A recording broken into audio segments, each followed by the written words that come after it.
ملکہ کا یہ سبجیکٹ آ گیا، یہ نیب لا والا اور یہ گرفتاریوں والا، اب آپ اس پہ بتا دیجیے آپ کی. ندیم، پہلی بات تو یہ ہے کہ میرے دونوں جو کالیگز ہیں ان کو یہ سمجھنا چاہیے کہ جمہوریت کے اندر جو لا ہے، قانون ہے، وہ سب پہ برابر طریقے سے اپلائی ہوتا ہے، چاہے آپ ایکس وزیر اعظم ہوں، آپ سٹنگ پارلیمنٹیرین ہوں، یا آپ کوئی عام آدمی ہوں، کوئی عام شہری ہو. لا سب پہ برابر اپلائی کرنا چاہیے. اس سے آپ بھی اعتراف کریں گے اس بات کا، اور یہ دونوں بھی کریں گے. تو اگر پاکستان کے ایکس منتخب وزیر اعظم 3 دفعہ جیل کے اندر ہیں تو کیوں جیل میں ہیں؟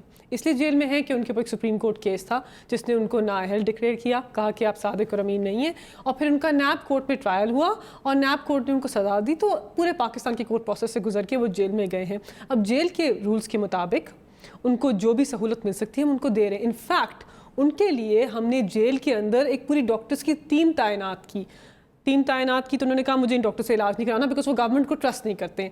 سپریم کورٹ نے ان کے سینٹنس کو تھوڑی دیر کے لیے سسپینڈ کیا، وہ باہر آئے، انہوں نے اس ٹائم کے اندر علاج نہیں کروایا. آپ مجھے بتائیے کہ کس مہذب ڈیموکریسی میں ایک ایکس وزیر اعظم جس نے کرپشن کی ہو، منی لانڈر کی ہو، عوام کے پیسے کو لوٹا ہو، یہ ایتھیکلی ڈیمانڈ کرتا ہے کہ لا مجھ پہ ڈفرینٹلی اپلائی کرے اور آپ مجھے ایسی سہولت دیں جو آپ عام چھوٹے چور کو نہیں دیتے. اور زرداری صاحب کے معاملے میں زرداری صاحب نیب کی حراست میں ہے. فیک اکاؤنٹس کیس میں نے آپ کے شو میں پہلے بھی کہا تھا، پاکستان کی ہسٹری میں کرپشن کا، آرگنائز کرپشن کا، منی لانڈرنگ کا، تھیفٹ کا، use of taxpayers money misuse سب سے بڑا کیس ہے. یہ کیس کی پہلی STR رپورٹ 2015 میں آئی. ہمارے ٹائم پہ یہ کیس نہیں بنا.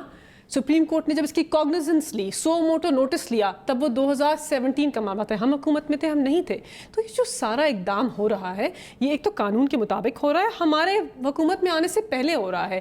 جو JIT بنی، اس JIT کی ندیم اتنی زیادہ والیومز ہیں جس میں سے میں نے سفٹ کیا ہے. چیف منسٹر سندھ کی بات کریں، چیف منسٹر سندھ کے اوپر الزام ہے کہ انہوں نے پبلک ریسورسز یوز کی ہیں. ایک ٹرائکا ہے، اومنی گروپ کا، ملک ریاض کی کمپنی کا، اور x president of Pakistan Zardari صاحب کا ان کے فرنٹ مین ہے. یہ کس قسم کی ایلیگیشنز ہیں؟ ریسورسز یوز کیے ہیں. اومنی ریاض ملک آصف زرداری صاحب. جی بالکل. اور اس میں چیف منسٹر سندھ کا کیا رول ہے؟ جی دیکھیں، بات یہ ہے کہ اگر سندھ حکومت کی ریسورسز یوز ہوں تو پھر جو اس وقت گورن کرتا ہے سندھ کو، اس کا کوئی رول تو اس میں ہونا چاہیے. As finance minister and as chief. جی بالکل. تو پوائنٹ ہے کہ آپ جواب دہ ہیں پاکستان کی عوام کو. اٹ از ناٹ انف کہ آپ کہیں کہ ہم پہ سیاسی انتقام ہو رہا ہے. بالکل نہیں ہو رہا.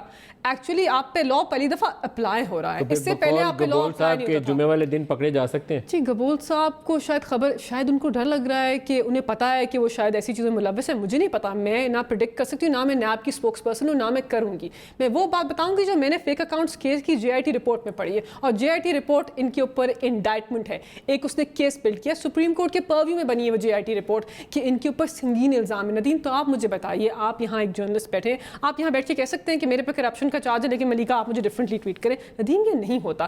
یہ نئے پاکستان کی مدینہ کی ریاست کی اہم بنیاد ہے دیٹ قانون سب کے لیے برابر ہوگا. اگر میرے جیسا شخص یا کوئی بھی انسان کرپشن میں پاکستان تحریک انصاف میں ملوث ہے، پلیز میں آپ کے شو پہ کہہ رہی ہوں، نیب کو ان کو حراست میں لینا چاہیے، ان کو کنوکٹ کرنا چاہیے، ان کے اوپر ٹرائل ہونا چاہیے، ان کی انویسٹیگیشن ہونی چاہیے.